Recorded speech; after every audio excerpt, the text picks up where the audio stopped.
शाह लतीफ़ जो तसलसल ऐं अज़ीम शाइर शेख अयाज़ 2 मार्च 1923 ते सिंध जे तारीख़ी शहर शिकारपुर में अखि खोली। संदसि वालिद गुलाम हुसैन शेख 6 राति संदसि नालो मुबारक अली रखियो, पर अॻिते हली हू महान कवि शेख अयाज़ जे नाले सां मशहूरु थियो।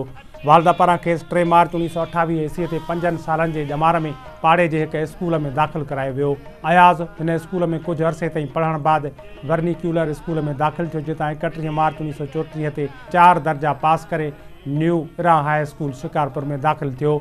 31 मार्च 1939 ईस्वी ते 5 दर्जा अंग्रेज़ी में पास करे 11 अप्रैल 1939 ते गवर्नमेंट हाई स्कूल शिकारपुर में दाख़िल थियो ऐं अप्रैल 1941 ईस्वी में बम्बई यूनिवर्सिटी में मैट्रिक पास कयईं। 1943 ईस्वी में C&S कॉलेज शिकारपुर में इंटर ऐं 1945 ईस्वी में DG साइंस कॉलेज कराची में BA जी सनद हासिल कई। 1948-47 ईस्वी में LLB जी सनद हासिल कयईं। कानून जी सनद हासिल करण बाद शेख अयाज़ पहिरियां हाई कोर्ट कराची में वकालत कई ऐं उन खां पोइ सखर में प्रैक्टिस करण लॻो। अयाज़ सिंधी तहरीक में हिकु ज़हीन नौजवान थी उभरियो। संदसि स्कूल में इनकलाबी ख़्याल उसरिया। 20 सालनि जी ॼमार में इश्तिराकियत मुताले जो ख़ासि मौज़ू रही। स्कूल में उस्ताद ख़यालदास फ़ानी संदसि सोच ऐं शाइराणे फ़न खे ओज ॾिनो। हुन शाइरी जी शुरूआत नंढपण खां ई कई। शेख अयाज़ जो पहिरियों गज़ल शिकारपुर मां शाया थींदड़ माहवार रिसाले सदरशन जी जनवरी फेबरवरी 1938 वारे शुमारे में शायो थियो। संदसि तख़लीक़ जो उनवान मर्द ख़ुदा हो।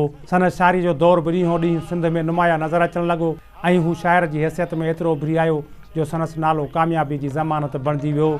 संदसि एतिरी मक़बूलियत ॾिसी रुजत पसंदि धुरनि खे सदमो रसियो।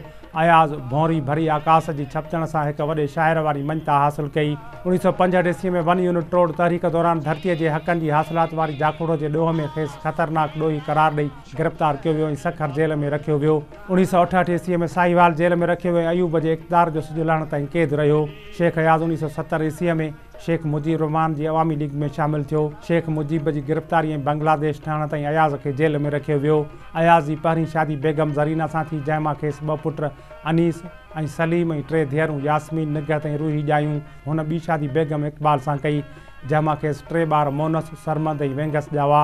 1976 में अयाज़ खे ज़ुल्फ़कार अली भुट्टे जी हुकूमत दौरान सिंध यूनिवर्सिटी जो वाइस चांसलर मुक़ररु कयो वियो ऐं हुन पंहिंजो मुदो 4 सालनि ताईं पूरो कयो।